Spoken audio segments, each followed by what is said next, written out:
America freed the slaves in 1863 through the Emancipation Proclamation of Abraham Lincoln, but gave the slaves no land or nothing in reality, and as a matter of fact, to get started on. At the same time, America was giving away millions of acres of land in the West and the Midwest, which meant that there was a willingness to give the white peasants from Europe an economic base.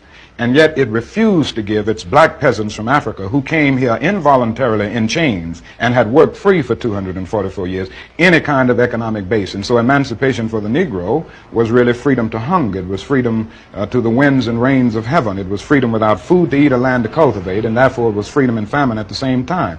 And when white Americans tell the Negro to lift himself by his own bootstraps, they don't look over the legacy of slavery and segregation. I believe we ought to do all we can and seek to lift ourselves by our own bootstraps. But it's a cruel jest to say to a bootless man that he ought to lift himself by his own bootstraps. And many Negroes, by the thousands and millions, have been left bootless as a result of all of these years of oppression and as a result of a society that deliberately made his color a stigma and something worthless and degrading.